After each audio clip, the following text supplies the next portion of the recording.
पढ़े जाए छे कोचिंग छोड़ी तोरा पटाल तो गे आगे पढ़े जाए छे कोचिंग छोड़ी तोरा फसाल तो गे तोरा मैयो के सासी बना ले तो गे तोरा मैयो के सासी बना ले तो गे आगे बोलने तू बेसी छोड़ी तोरा फसाल तो गे आगे बोलने तू बेसी छोड़ी तोरा फसाल तो गे तोरा मैयो के सासी बना ले तो गे तोरा मैयो के सासी बना ले तो गे रूपम रिकॉर्डिंग स्टूडियो जीवा चौक मधुबनी। लाली लगाबे छोड़ी भोरे भोरे पढ़े ला जाए छोड़ी गोरे गोरे लाली लगाबे छोड़ी भोरे भोरे तो पढ़े ला जाए छोड़ी गोरे गोरे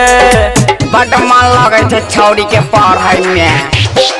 ई छौड़ी उ छौड़ी घूमे बाजार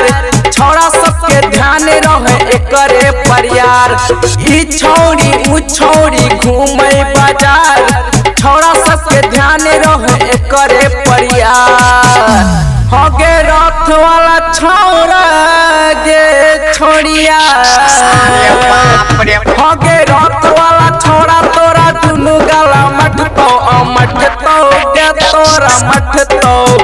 हगे रथ वाला दुनु गला मटतो गे तोरा मटतो हगे रथ वाला छौड़ा गला मटतो लागे छे तू बड़ घर के तोरा फसाल तो गे हगे लागे छे तू बड़ घर के तोरा फसाल तो गे तोरा मैयो के सासी बना ले तो गे तोरा मैयो के सासी बना ले तो गे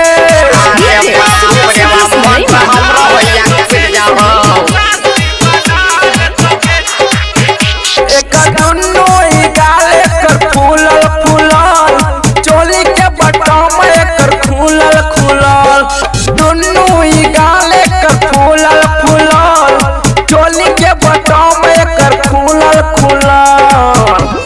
अरे बाप रे बाप मन में हमरो होइया दुन्नो गाल कर फूलल फूलल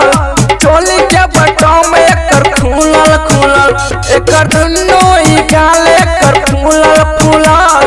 चोली के बटम एकर गुलल गुलल हगे बैलूम समझ के गे छोड़िया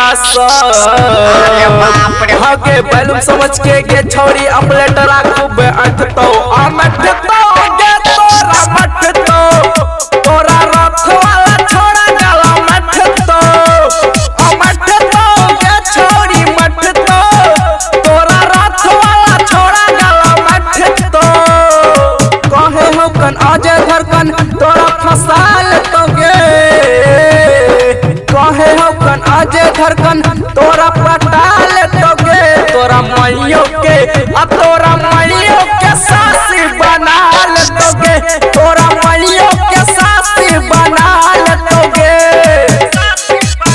रूपम रिकॉर्डिंग स्टूडियो जीवा चौक मधुबनी। Mobile number 91109636।